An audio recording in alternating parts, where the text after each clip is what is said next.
ठीक है, पार्ट 3 में आएंगी ये रिट। अब देखो ये क्या है, हमारे जो फंडामेंटल राइट्स हैं, ठीक है, उनका क्या होगा, वोल्यूशंस होगा। क्या क्या रिट है, देखो 5 दी गई थी। पहली देखो, पहली वाली थी हेबस कॉर्पस।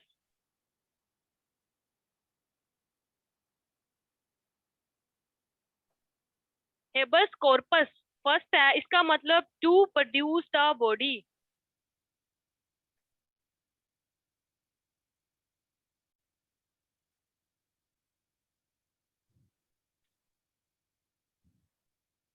क्वेश्चन आपका आएगा कि हेबस कॉर्पस में क्या है, इसका मतलब है to produce the body.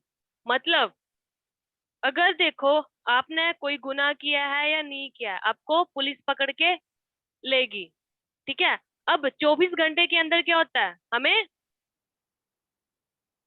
Court में पेश करना पड़ता है।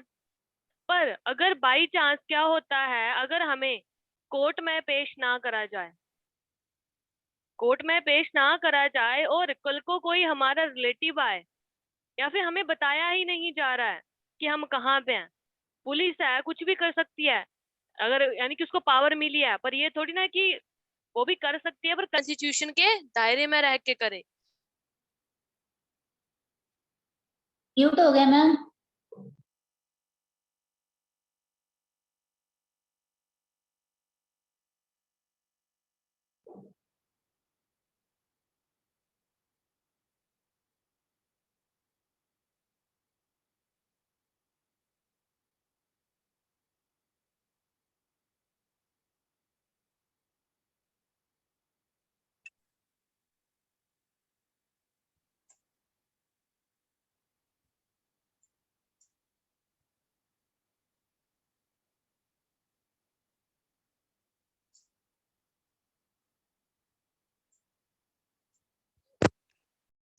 कि टू हैव अ बॉडी, आपको बताना है अगर बाई चांस कोई आपका रिलेटिव आ रहा है, पूछा जा रहा है कि कहाँ पे है, यानी कि पर्टिकुलर जो पर्सन आया है वो कहाँ पे है, उसको 24 आवर्स से पहले आपने क्या करा था, अरेस्ट करा था।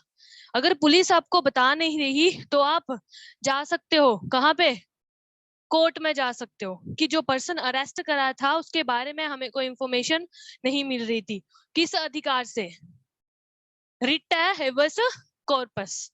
ठीक है, एग्जाम में क्या आएगा कि जो हेबस कॉर्पस उसका मतलब क्या है, टू प्रोड्यूस द बॉडी, हमें बताओ वो पर्सन कहाँ पे है। ठीक है, दूसरी रिट है हमारी मैंडामस।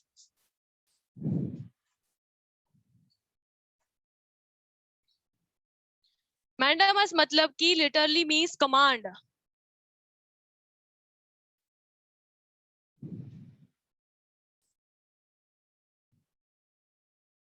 अब देखो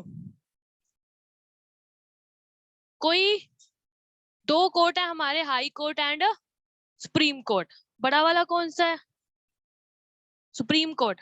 ठीक है, अब क्या हो रहा है, कल को हमारे हाई कोर्ट ने कुछ काम करा या फिर शायद वो ढंग से कोई काम नहीं कर रहा है, ठीक है, तो हमारा हमारे सुप्रीम कोर्ट के पास पावर है, उसको बोल सकता है कि भाई तू काम कर। क्या, वी कमांड, हम तुम्हें कमांड दे रहे हैं कि तू ये चीज ढंग से नहीं कर रहा है, इस काम को कर। तो वो कौन दे सकता है, हमारा सुप्रीम कोर्ट, हाई कोर्ट को।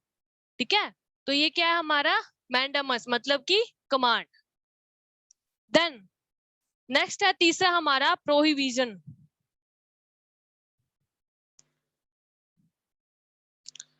देखो नाम से पता चल रहा है प्रोहिबिट, मतलब प्रोहिबिट करना, रोकना। किसको रोकना, मैंने बोला देख तो हमारा कौन कौन से कोर्ट होता है, सबसे लो डिस्ट्रिक्ट पे, उसके बाद high court, then supreme court होता है।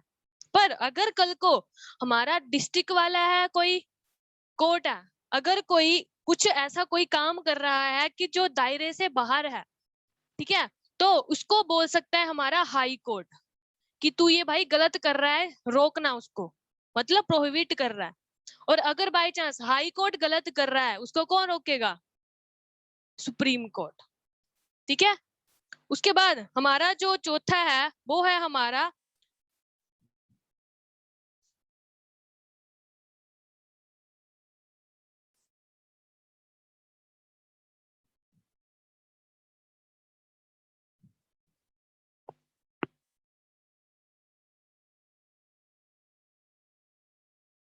प्रोहिबिट, रोकना। बस क्वेश्चन यही आएगा, प्रोहिबिट मतलब स्टॉप, टू स्टॉप। देन सर्शियोरी या फिर सर्ची बोलते हैं जिसको, इसका मतलब है टू बी सर्टिफाइड। नेक्स्ट है, हाँ फोर्थ।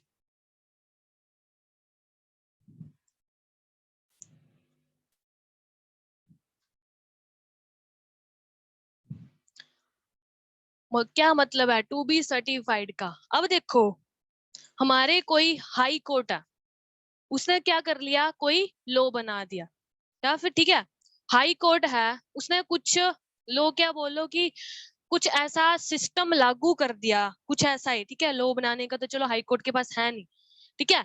तो कुछ ऐसी चीज बना दी या फिर कोई डिसीजन ले लिया ऐसा, ठीक है। कोर्ट में यही होते हैं डिसीजन वगैरह, किसी केस के रिगार्डिंग कोई डिसीजन ले लिया, और डिसीजन था वो सुप्रीम कोर्ट के जजमेंट, यानी कि उनको सही नहीं लगा ये जजमेंट, ठीक है। किसने लिया?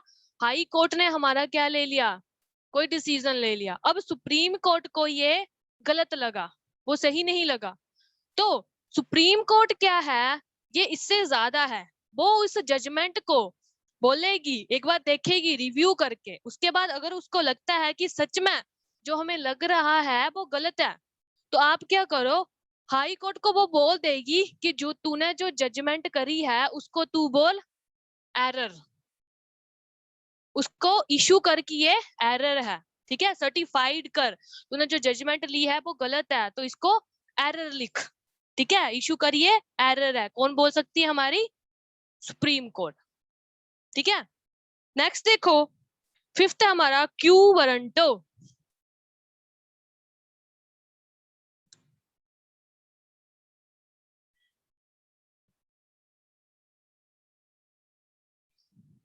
मतलब कि व्हाट इज योर अथॉरिटी।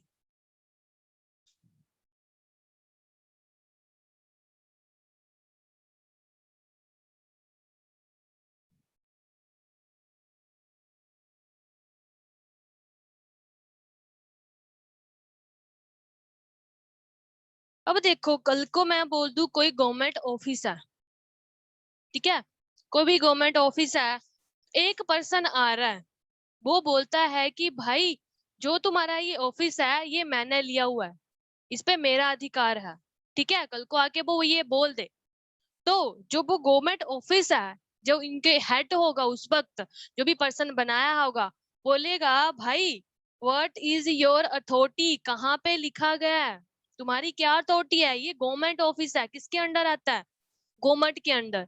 तुम इस पे कैसे बोल सकते हो कि ये तुम्हारा है, ठीक है। या तुम बोल सकते हो कि भाई मैंने कुछ लिया हुआ है या मेरे को किसी ने दिया है, बताओ किस अथॉरिटी के बेस पे, मेरे को प्रूफ दिखाओ, किसके बेस पे पूछ सकता है। देखो ये मैं बोल रही हूँ कि रिट्स हैं, यानी कि अगर ऐसा कुछ होता है, तो अगर कोई कल को पर्सन बोल दे कि तू किस बिहाफ पे पूछ रहा है, तो आप बोल सकते हो रिट्स हैं, इनके अकॉर्डिंग हमारा क्या ये राइट्स हैं, इसके अकॉर्डिंग मैं पूछ सकता हूँ, ठीक है। तो ये थी हमारी 5 रिट्स। अब देखो, नेक्स्ट आती है हमारी डीपीएसपी आर्टिकल नंबर 36 से लेके 51।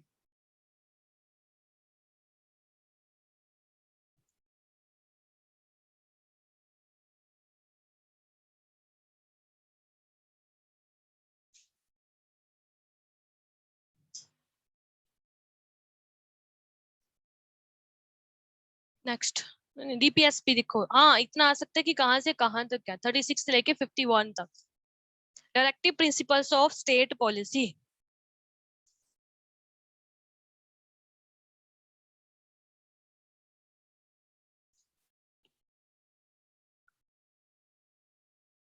आर्टिकल नंबर 36 से लेके 51 तक।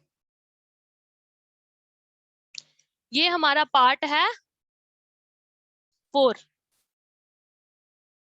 क्वेश्चन ये बन जाता है कि हमारे पार्ट 4 ऑफ द कॉन्स्टिट्यूशन में क्या है। ठीक है, तो क्या है, डीपीएसपी, और आर्टिकल्स कहाँ से कहाँ तक हैं, 36 से लेके 51 तक आर्टिकल्स हैं। ठीक है, अब देखो, the inspiration of the DPSP concept from the welfare state. जो हमारा डीपीएसपी था उसका कॉन्सेप्ट कहाँ से लिया गया है, वेलफेयर स्टेट से। वेलफेयर स्टेट मतलब लोगों की भलाई के लिए काम करना। ठीक है, उसके बाद ये हमने बोरो कहाँ से करा है, पूछते हैं, डीपीएसपी बोरोड फ्रॉम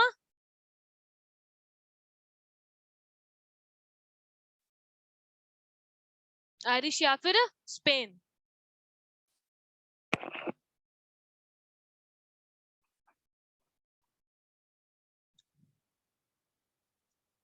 अब देखो,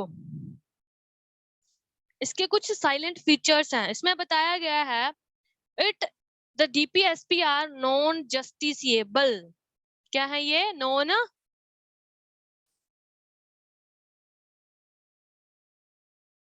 जस्टिसिएबल।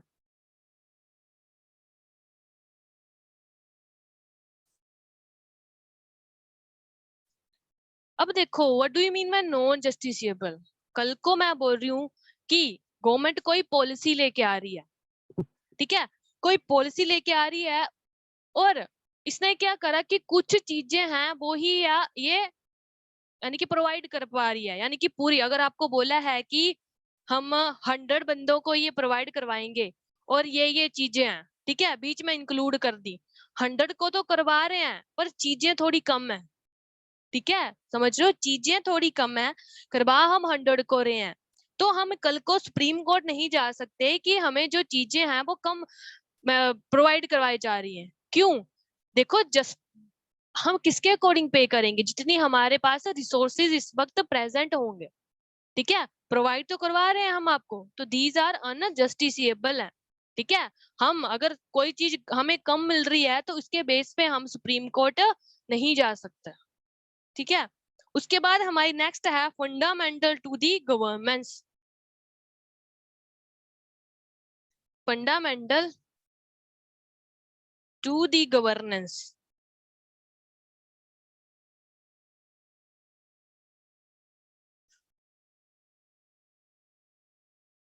मतलब क्या है कि अगर कल को सरकार ने कोई पॉलिसी बनाई है तो उसमें ज्यादा से ज्यादा हमारी सोच के, हमारी जरूरतें, ठीक है, उसको सोच के बनाई जाएगी कोई भी पॉलिसी होगी।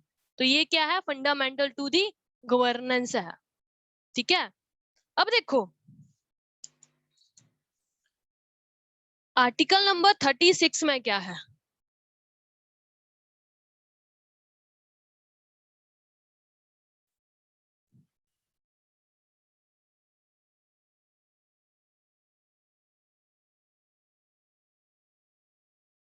Article number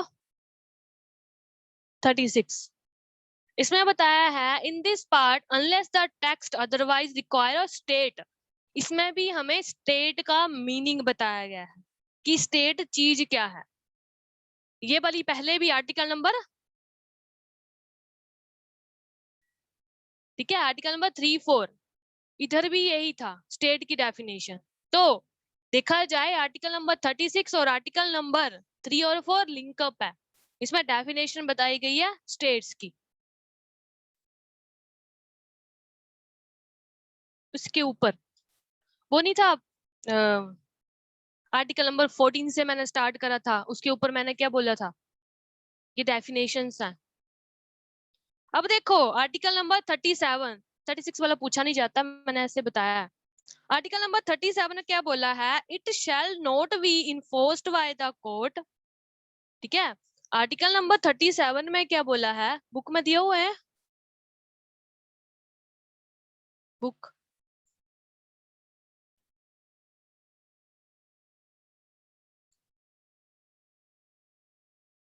article number, DPSP नहीं है,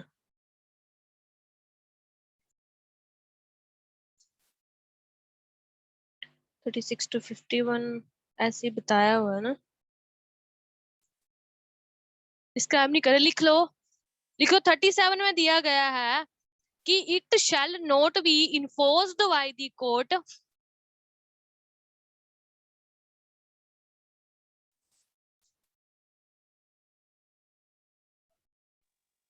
(37) ये लिखो, उसमें लिखा क्या गया है कि it shall not be enforced by the court, enforced,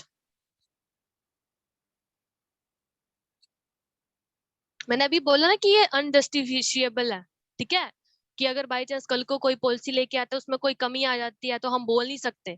अगर आपसे पूछेगा ये कहाँ लिखा है, किस आर्टिकल में लिखा है, article number 37 by the court है, article number 37, it shall not be enforced by the court.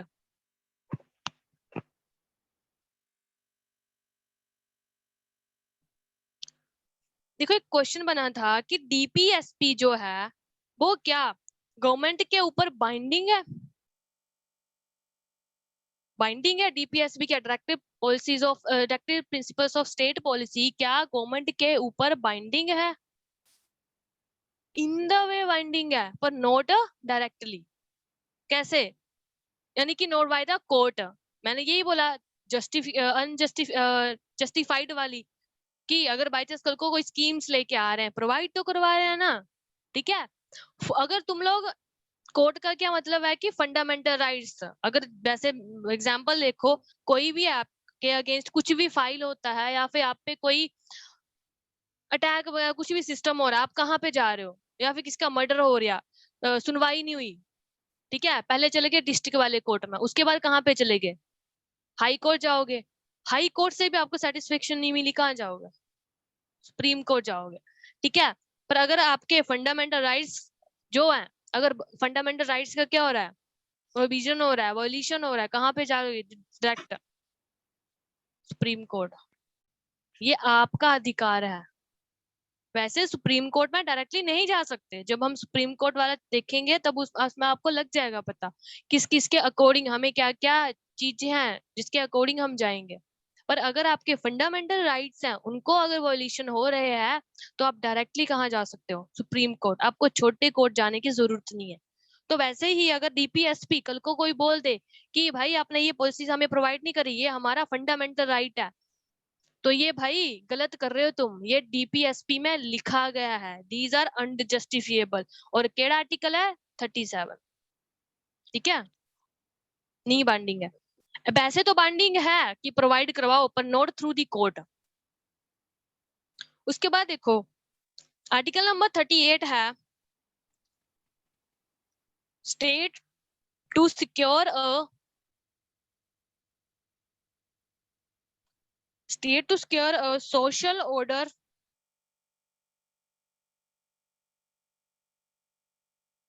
for the promotion of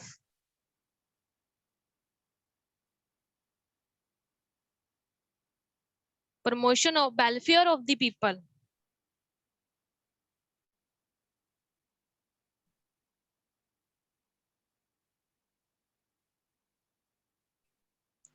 state to secure a social order for the promotion of the welfare of the people। जैसे starting में मैंने बोला था कि ये क्या है, इंडिया वेलफेयर स्टेट है, वेलफेयर मतलब लोगों की भलाई के लिए काम कर रहा है। पर कल को हम बोले हम सब्सिडी अलग नहीं करवाएंगे आपको प्रोवाइड, हम यूरिया नहीं भेजेंगे जो आपको यानी कि क्या बोलते हैं उसे, डिपो वगैरह कोई सिस्टम, ठीक है, उधर आता है आपको मेनली कम कॉस्ट पे आ रहा है, तो आपको गवर्नमेंट कल को बोले भाई हम नहीं प्रोवाइड करवाएंगे, या फिर कोई भी चीज है उसको हम प्रोवाइड नहीं करवाएंगे, हम भाई मिड डे मील भी नहीं करवाएंगे, क्या कर रहे हो तुम लोग, गलत है भाई। आपने लिखा है, कहाँ पे लिखा है 38 आर्टिकल में कि हम क्या बनाएंगे, वेलफेयर स्टेट बनाएंगे, ये करोगे आप तो गलत करोगे, आपके अगेंस्ट फाइल हो जाएगी, ठीक है। तो इंडिया को हम वेलफेयर स्टेट बनाएंगे, ये कहाँ पे लिखा है, आर्टिकल नंबर 38 में। नेक्स्ट है, इसका एक पहले वाला पार्ट है 38 का पार्ट ए, कैसे हम इंडिया को वेलफेयर स्टेट बनाएंगे, through justice, 38A, through justice, political and social economics, justice, political and social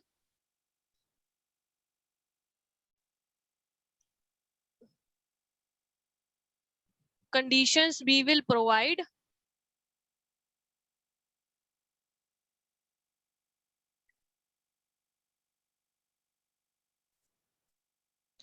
कैसे सोशल और जस्टिस इकोनॉमिक कंडीशंस कैसे प्रोवाइड करवाएंगे पर्सन है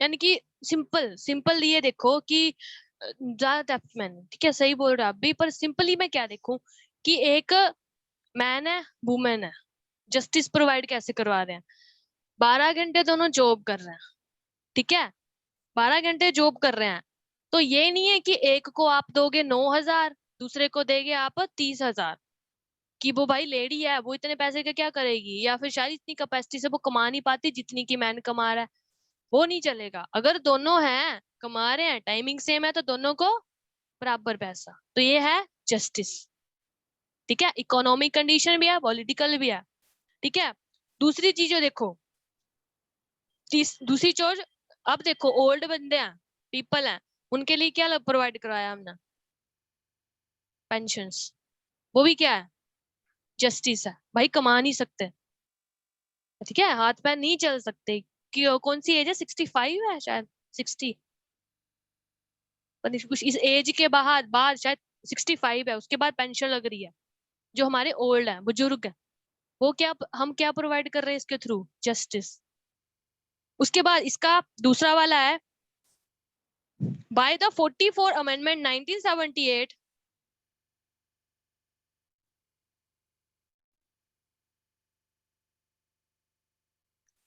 से अकॉर्डिंग क्या लिया गया है देखो एक हुई थी हमारी 42nd वाली अमेंडमेंट उसमें क्या था 3 शब्द थे इंक्लूड करे गए थे कौन कौन से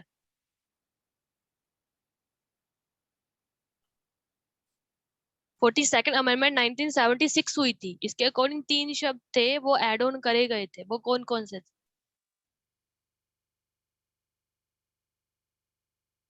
याद कर लेना उनको ठीक है अब ये है 44 अमेंडमेंट 1978 इसमें क्या लिखा है the state shall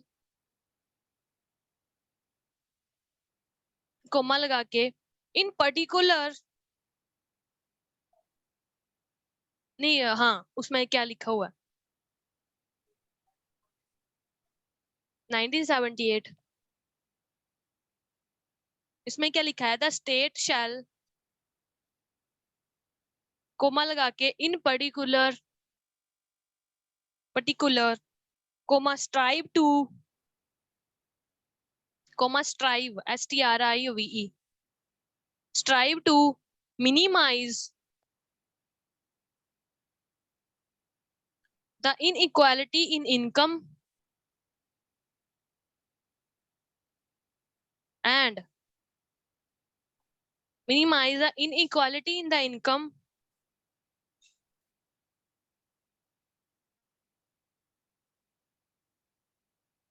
and eliminate the inequality in status eliminate the inequality in the status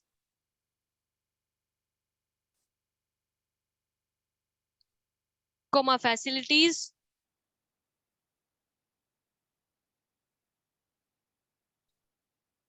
and opportunities not only among individuals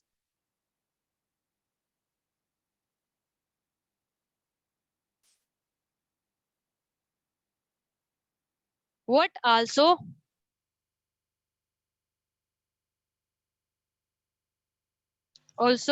the group of people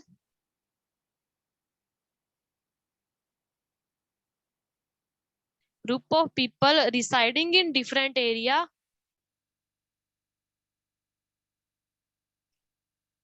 in different areas or engaged in different vocations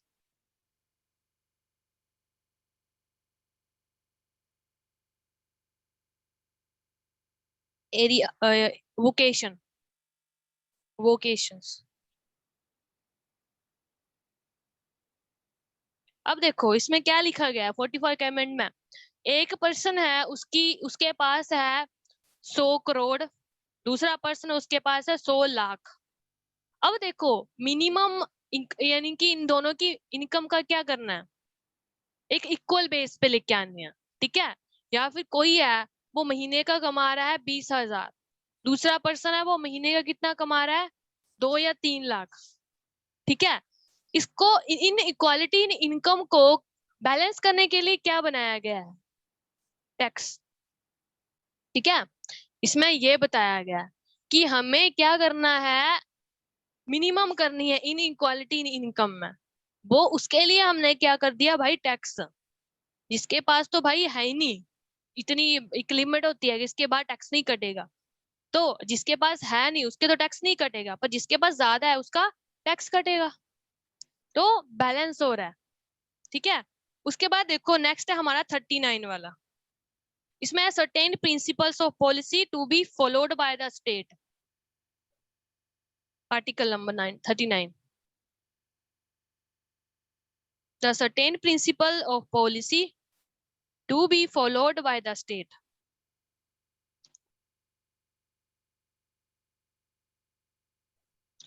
Of the policy to be followed by the state.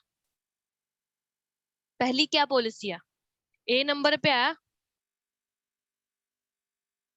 that the citizen, कौन से man and woman equally have the right to an adequate means of livelihood, यानी कि कमाने का अधिकार आदमी और औरत के पास बराबर है, ठीक है। ये 39 ए में लिखा गया है। उसके बाद अपनी लैंग्वेज में लिख लो कि कमाने का अधिकार आदमी और औरत दोनों को समान है।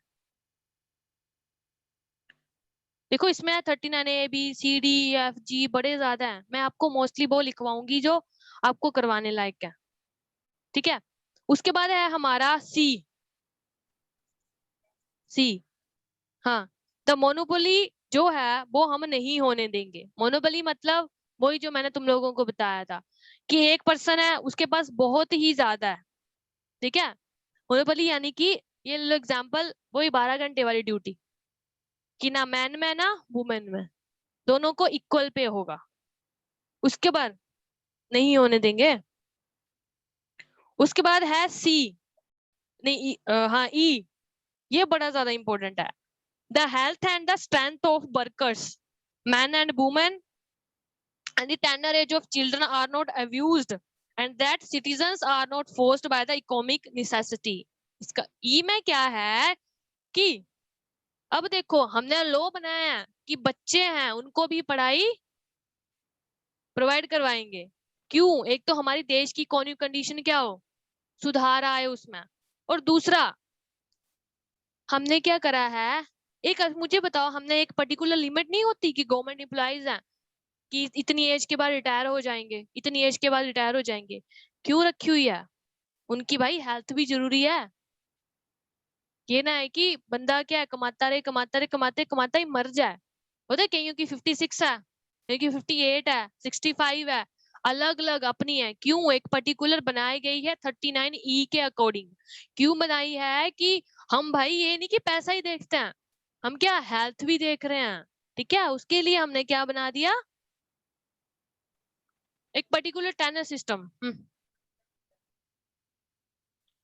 Children man woman are not abused, उनके साथ गलत ना हो, and citizens are not forced by the necessity conditions, कि सिटीजन है ना सिर्फ इकोनॉमिक कंडीशन ही ना देखें इसके चक्कर में, हेल्थ के चक्कर में, ठीक है। तो ही बोला गया भाई इस एज के बाद आपको पेंशन स्टार्ट हो जाएगी, ठीक है। अब बेचारे कमा भी नहीं सकते हैं, आपने उनको हटा भी दिया, तो ही तो देखो पेंशन स्टार्ट होगी थी, ठीक है।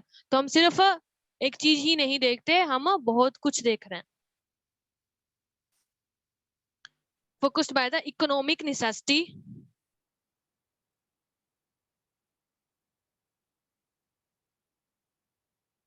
to enter avocation unsuited to their age of strength.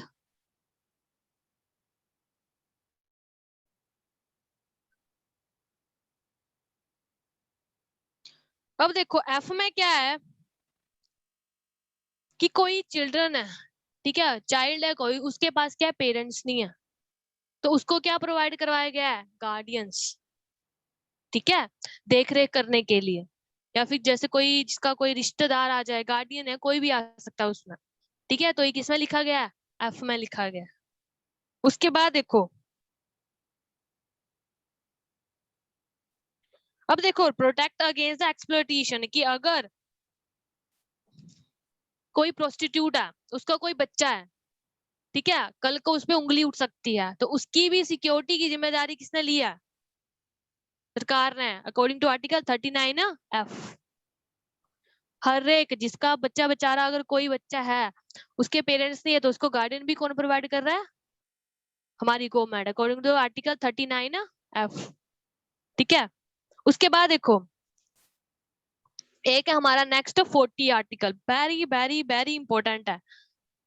40 article है जिसको also known as Gandhian principle, Gandhian article number 40,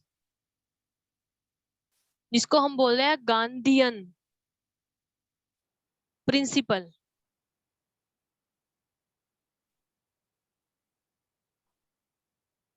Gandhi के नक्शे कदम पे गांधीयन क्यों बोल रहे हैं, organisation of the village panchayat, ठीक है, इधर क्या था, द विलेज पंचायत सिस्टम, जो कि आज भी प्रेजेंट है।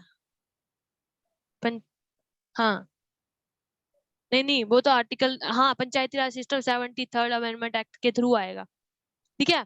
पंचायत सिस्टम किसने, बाय द आर्टिकल नंबर 40। अब देखो इसमें लिखा है state shall take step to organise the village panchayat and endow them, ठीक है, विलेज पंचायत बनाए और उसको आगे रूल करे, चलाए उसको, and he will such a powers and authority as many be necessary to enable them to function as unit of self government। यानी कि एक पंचायत पूरा का पूरा सिस्टम चलाएगी तो उसके पास एक सेल्फ गवर्नमेंट आ जाएगी, ठीक है, कि कैसे कैसे चलेगा इसका, जैसे होते नहीं है विलेज में कोई पंचायत के इलेक्शन हो रहे हैं, तो उधर कौन वर्क करेगा, क्या क्या सिस्टम है, वो एक पर्टिकुलर पर्सन के बाद आता है आफ्टर द इलेक्शन, तो एक में एक पूरी की पूरी छोटी सी सेल्फ गवर्नमेंट है ये, ठीक है। अब देखो 1992 में लिखो द पंचायत राज जो इंट्रोड्यूस हुआ था, और फर्स्ट जो डिस्ट्रिक्ट था वो था नागौर डिस्ट्रिक्ट ऑफ राजस्थान। लिखो 1992 में जो पंचायत राज सिस्टम था वो इंट्रोड्यूस हुआ है, और जो फर्स्ट डिस्ट्रिक्ट था जहां पे पंचायत वाला सिस्टम चलाया था वो था Nagaur district, NAGORE, Nagaur district Rajasthan में है। कौन सी अमेंडमेंट हुई थी, वो हुई थी 73rd अमेंडमेंट 1993, बहुत बार एग्जाम में आया है, हाँ 73rd अमेंडमेंट 1993। पंचायत जो सिस्टम है, पंचायती राज, पहले तो ये पूछते हैं कि जो पहला डिस्ट्रिक्ट जहां पे पंचायत वाला सिस्टम था वो क्या हुआ है,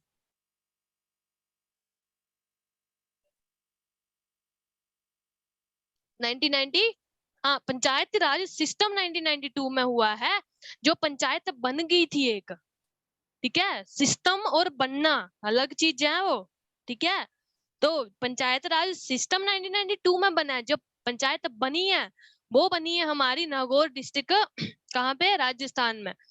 कौन सी अमेंडमेंट के थ्रू हुआ था ये, 73rd amendment 1993।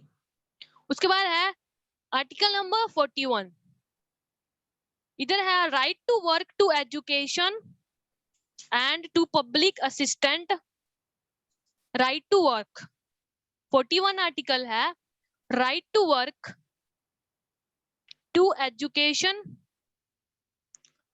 And to public assistant, certain cases.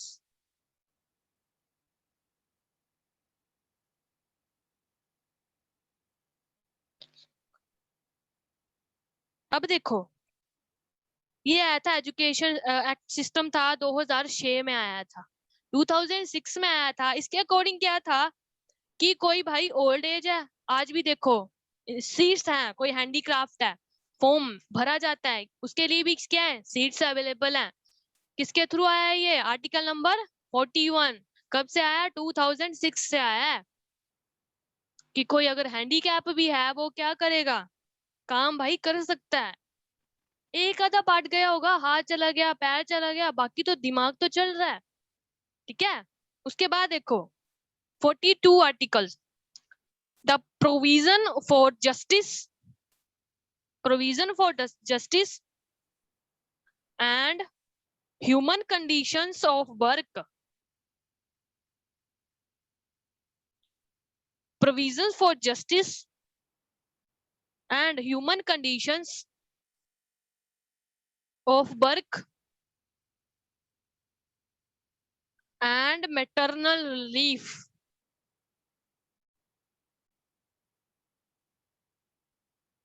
relief relief।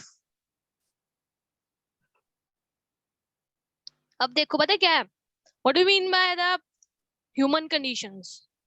देखो, काम कर रहे हो आप किसी ऑफिस में, उधर आपके पास क्या होना चाहिए? वॉशरूम, पहली फैसिलिटी है ये। ठीक है, ये हमारी ह्यूमन कंडीशन में आता है। दूसरी चीज मैटरनल रिलीफ। दूसरी क्या, अगर कोई लेडी प्रेग्नेंट है, आफ्टर डिलीवरी उसको 12 वीक की क्या दी जाती थी? छुट्टी। अब हो गई है 26, पूछा गया है 12 वीक की जगह 26 वीक की छुट्टी होगी अब। ठीक है, हाँ 6 महीने। ठीक है, 12 वीक से लेके 26 वीक की अब मैटरनल लीव मिलेगी और इसमें उसको सैलरी भी मिलेगी। ठीक है, क्वेश्चन बना है। उसके बाद आर्टिकल नंबर 43, नहीं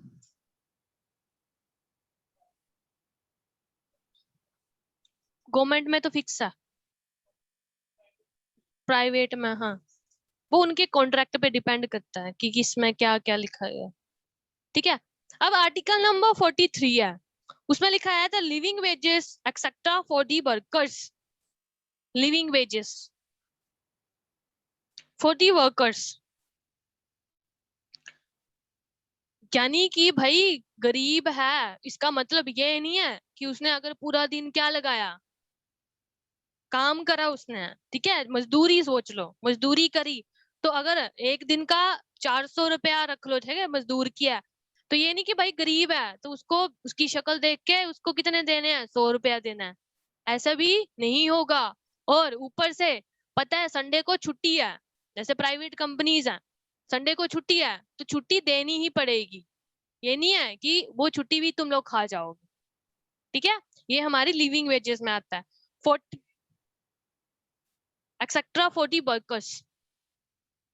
नेक्स्ट है हमारा 43A, the participation of the workers in the management industry, the participation of the worker in the management industry, यानी कि किसी इंडस्ट्रीज में अगर वो काम कर रहे हैं उसमें भी उसको पार्टिसिपेट करना है। यानी कि कल को कोई फंक्शंस वगैरह से रिलेटेड भी आता है, ये थोड़ी ना कुछ होता ही नहीं है, तो उसको ये है, एक क्या है उसके कंपनी के अकॉर्डिंग की देखो पार्टिसिपेशन क्या होगा, कंपनी कंपनी है, कंपनी के रिलेटेड ही कुछ चलाएंगे वो, तो उस चीज में उसको पार्टिसिपेट करना पड़ेगा। ठीक है, नेक्स्ट है हमारा 44, वेरी वेरी इंपॉर्टेंट। जैसे हमारा 40 वाला इंपॉर्टेंट था, 44 भी बहुत ज्यादा इंपॉर्टेंट है, बहुत बार एग्जाम में पूछा गया। This is known as universal civil code, one law for one everyone, one law, universal civil code, universal civil code, code code CODE, यानी कि वन लॉ फॉर एवरीवन। कौन सी कंट्री है पूछते हैं,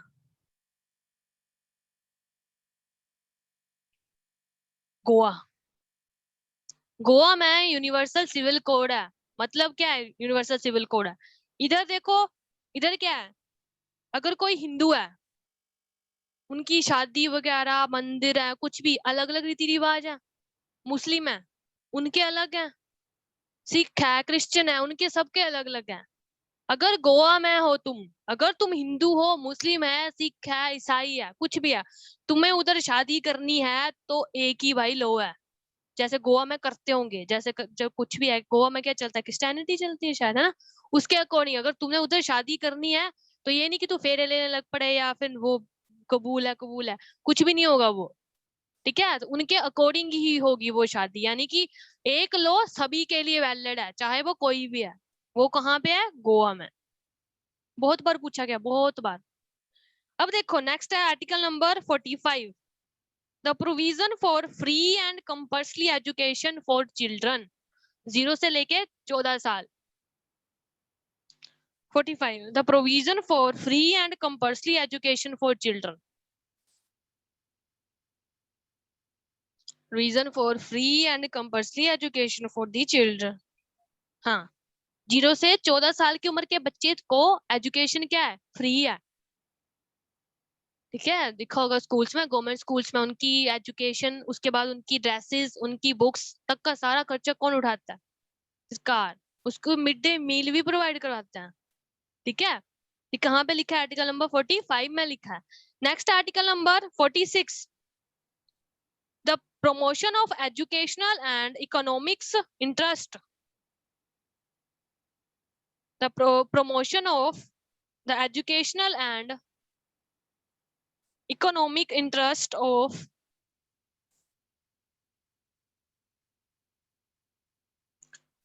SC, ST and other weaker sections.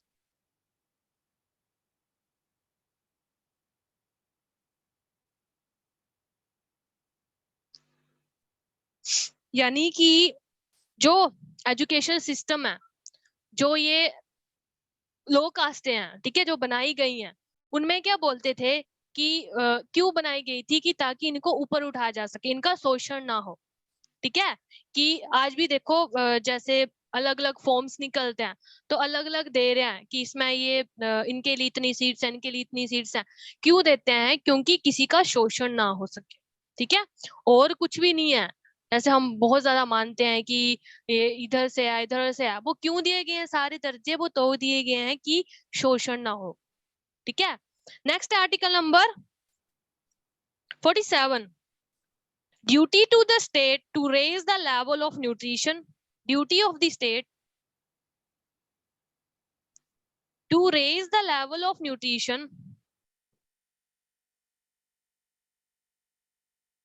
and the standard of living, raise the level of nutrition and standard of living, living, living, and to improve public health.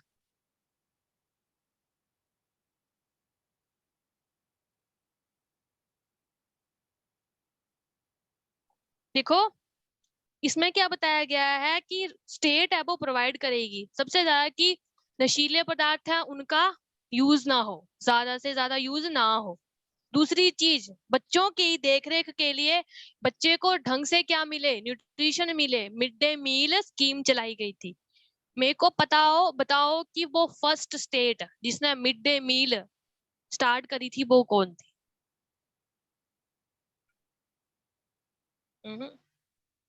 Hmm, T से नाम है, Tamil Nadu.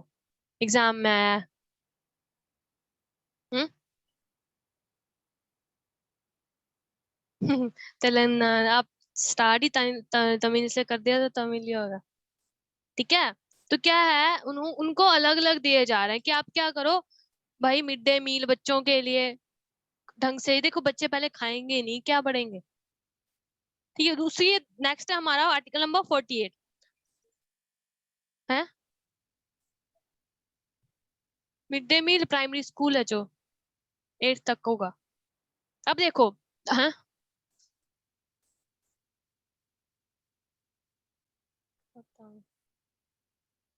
5th 8th देख लेना, मेरे को नहीं है इसका बारे में idea.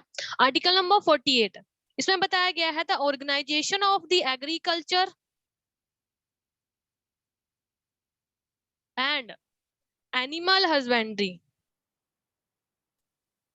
The organisation of agriculture and animal husbandry.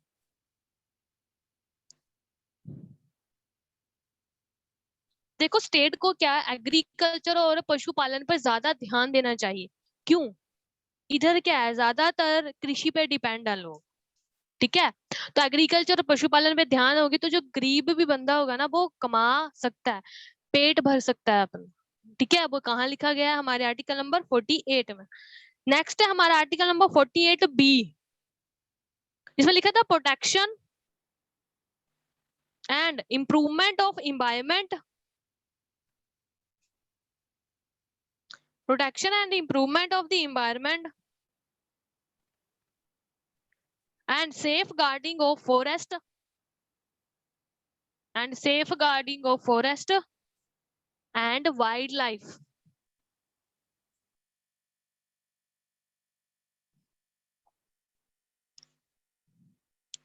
भाई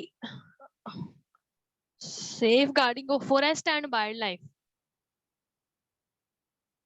देखो हमारे, मुझे बताओ ज्यादातर हमारा स्टेट है पूरा देखा जाए इंडिया, ज्यादातर भरा किससे है?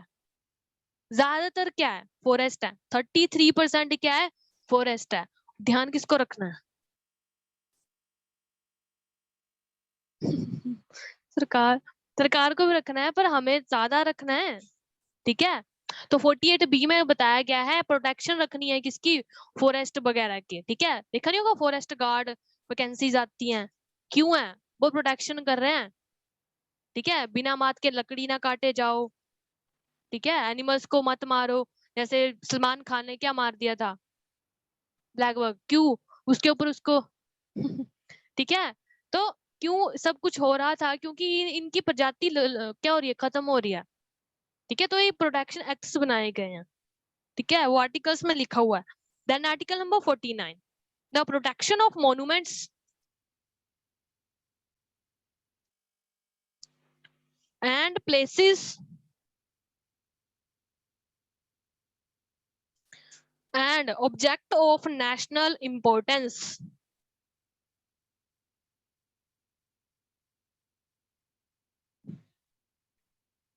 अब देखो मैंने बोला था protection of monuments and places and object of national importance, यानी कि जो हमारे नेशनल मॉन्यूमेंट्स हैं, जैसे कहाँ पे जाते हैं, म्यूजियम वगैरह, ठीक है, उधर जा रहे हैं हम, उनकी प्रोटेक्शन करो।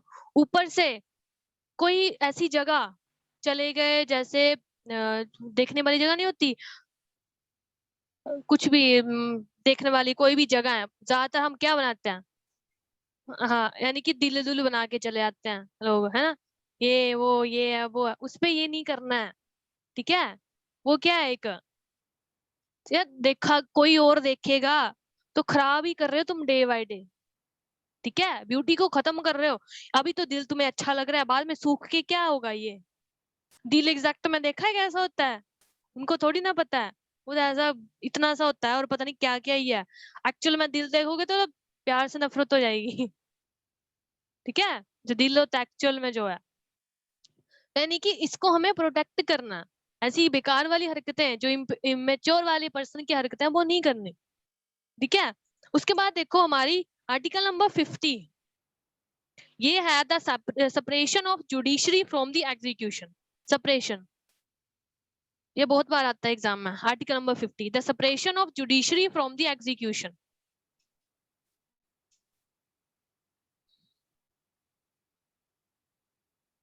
एग्जीक्यूशन, एग्जीक्यूट करता है जो।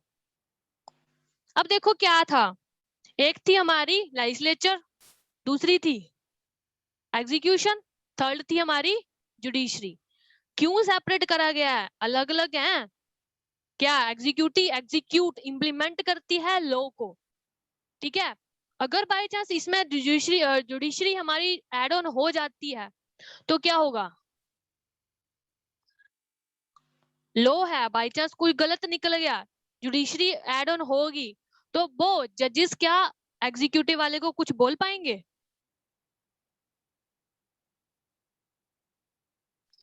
हाँ, चेंज कर सकता है, ठीक है। तो इसके लिए हम जजेस अलग रहे, उनकी एक अलग वैल्यू है, वो बाइंडिंग नहीं है किसी पे, मैं पहले ही बताया था, ठीक है। कि कल को अगर कोई पॉलिटिशियन है, उसने भी मर्डर कर दिया ना, तो कल पे उस पे दबाव नहीं है हमारे जुडिशरी पे कि तू भाई तूने गलत किया है, तूने ये करा है, वो उसको दंड दे सकता है, ठीक है। जैसे हमारे इधर देखो पुलिस वाला सिस्टम है, ज्यादा देखो जो लो लेवल के हैं, सब इंस्पेक्टर वगैरह, उनको ऊपर वाले दबाते हैं, भाई इसको तूने लिया, मूवीज में भी देखा होगा, छोड़ इसको, परमिशन आ गई ऊपर से। ये सिस्टम जुडिशरी में नहीं चलता, ठीक है। तो इसके लिए हमने एग्जीक्यूटिव और जुडिशरी को अलग करा हुआ है। नेक्स्ट है हमारा आर्टिकल नंबर 51, लास्ट है, the promotion of international peace and security.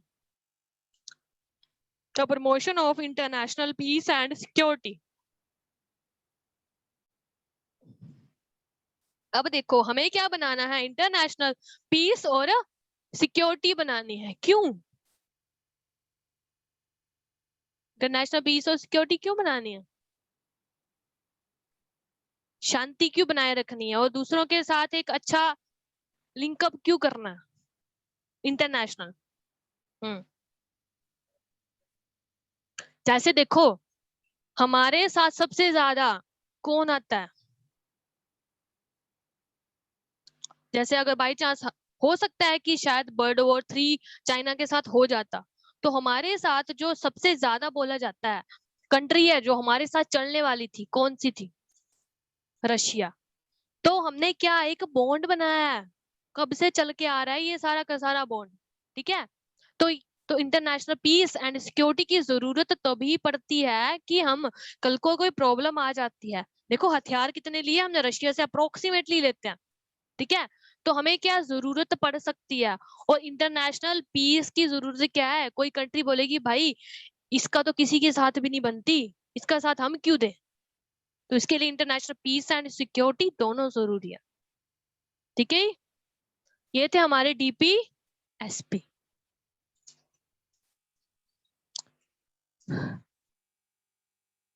Fundamental duties थोड़ी सी हैं, करवा दो।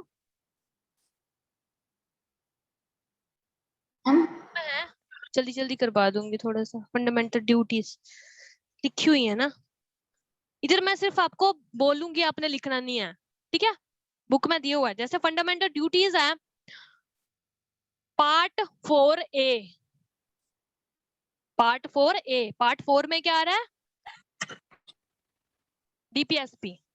4A में आ रही है हमारी फंडामेंटल ड्यूटीज। अब देखो फंडामेंटल ड्यूटीज हैं वो कहां से ली गई हैं, एक थी हमारी स्वर्ण सिंह कमेटी। स्वर्ण सिंह कमेटी के बेस पे हमने फंडामेंटल ड्यूटीज को लिया है, आर्टिकल नंबर 51। हमारी जो 10 fundamental duties were added by the 42nd constitution amendment act, और जो एक है वो बाद में हुई है एड ऑन 11 वाली।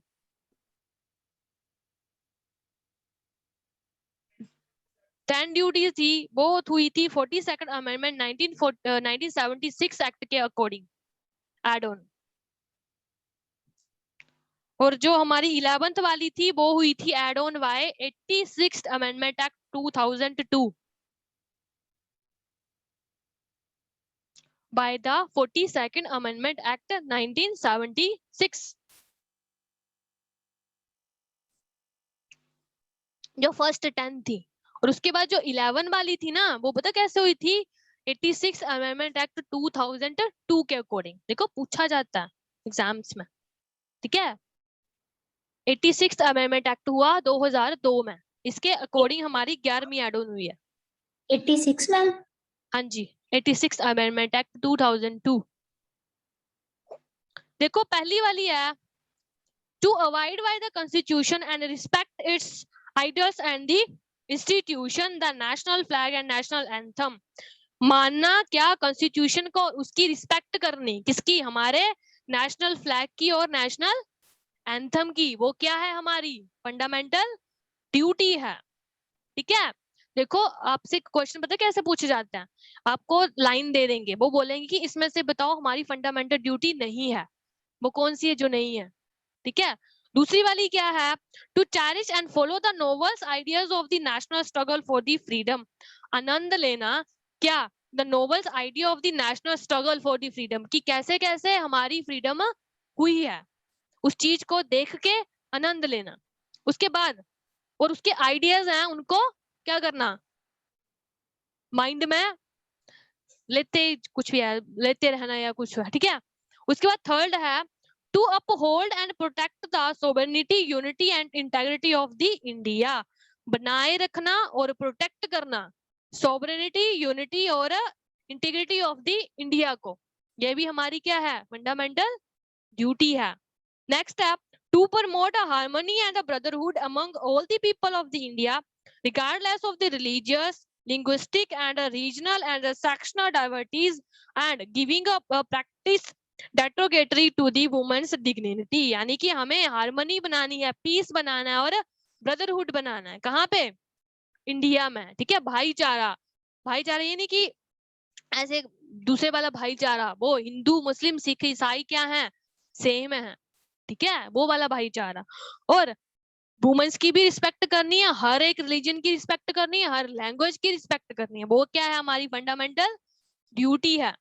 नेक्स्ट है हमारा फिफ्थ वाली, to defend the country and renders the national service when called upon to do so, अगर हमें जरूरत पड़े तो क्या करे, डिफेंड करनी अपनी कंट्री को, ठीक है, डिफेंड करना है कंट्री को और नेशनल सर्विस में आना है अगर जरूरत पड़े तो। नेक्स्ट सिक्स्थ है to value and preserve the rich heritage of the country's composite culture, अपनी जो हमारी कल्चर है उसको बचाना, संस्कृति को बनाए रखना, वो भी हमारी क्या है ड्यूटी है। नेक्स्ट 7 पे आ रहा है to protect and improve the natural environment including forest, lakes, rivers, wildlife and to have compassion for the living creatures, यानी कि प्रोटेक्ट करना और इम्प्रूव करना किसको, नेचुरल इन्वायरमेंट को, फॉरेस्ट को, लेक्स को, वाइल्ड लाइफ सेंचुरीज वगैरह को, ठीक है, ये भी क्या है ड्यूटी है हमारी। नेक्स्ट है हमारी to develop a scientific temper, humanism, spirit of inquiry and reform, यानी कि साइंटिफिक टैमर मतलब कि टोने वगैरह को नहीं मानना, ठीक है, टोने टूने वगैरह ये सिस्टम ऐसा होगा इससे ये हो जाता है, साइंटिफिक रीजन से चलो जिंदगी में। नेक्स्ट है हमारा ह्यूमैनिटी, एक इंसानियत हमेशा अपने मन में रखो। उसके बाद स्पिरिट ऑफ इंक्वायरी, ज्ञान लेने के लिए हमेशा क्या होना, इच्छुक होना, ठीक है। नेक्स्ट है हमारा 9th में to safeguard the public property and to abjure violence, यानी कि हमें क्या करना है, पब्लिक प्रॉपर्टी को क्या करना है, सेव करना है और जो हमारी वायलेंस है उसको कम करना है, ठीक है, रोकना है, एब्जर्व वायलेंस को रोकना है जितना हो सके। नेक्स्ट देखो to strive toward the excellence in the all the individual and collective activities so that national concept rise to higher level of the endeavors and achievement, यानी कि क्या करना है, एक परफॉर्मेंस बेस्ड, यानी कि हमारे स्कूल्स में नहीं है, हर एक फंक्शन में क्या होता है, कोई ना कोई परफॉर्मेंस हो रही है, उसमें एक कल्चरल पक्का होगी, तो एक ऐसा सिस्टम डेवलप हो गया, उसके बाद क्या है कि हम अपनी संस्कृति को भी बचा सकें, एक जो स्ट्राइव करनी एक्सीलेंस को, इंडिविजुअल और कलेक्टिव एक्टिविटीज करते रहो, उसके बाद ताकि हमारा जो नेशन है वो हायर लेवल तक जा सके, ये हमारी 10th थी। 11 देखो every parents guardian to provide the opportunity to education to his child ward between the 6 to 14 years, it is the duty to be added by the 86 amendment act 2002। अगर कोई parent है या फिर पेरेंट नहीं है वो गार्डियन है तो उसकी रिस्पॉन्सिबिलिटी है भाई, तेरी ड्यूटी है फंडामेंटल ड्यूटी, तू बच्चे को जो कि 6 से 14 साल की उम्र के बीच है उसको क्या प्रोवाइड करवा, एजुकेशन, ये तेरी भाई ड्यूटी है। 11 नहीं दिया, लिख लो, to every parent guardian, every parent guardian to provide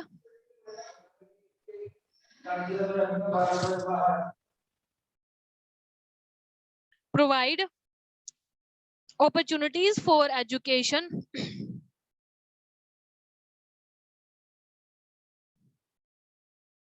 Two, he is a child.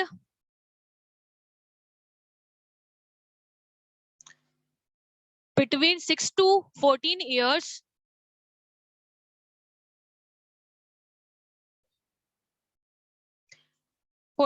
This duty was added by 86th Amendment Act 2002.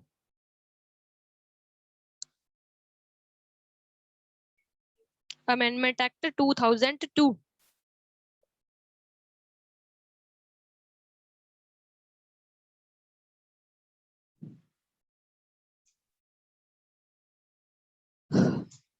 ठीक है, देखो ये थी हमारी फंडामेंटल ड्यूटीज एंड हमारे डीपी एसपी। थोड़ी देर और रुक सकते हो?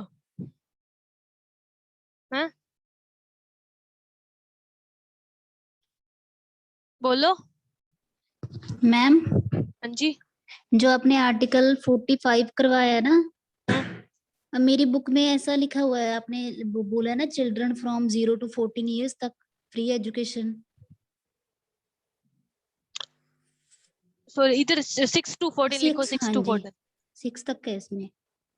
क्या 0 to 6 आएगा ना मैम? हाँ हाँ, 6 to 14 आएगा। 0 to 6। हाँ हाँ हाँ, एजुकेशन वाला तो 6 to 14 ही है, बच्चों के लिए तो यही है।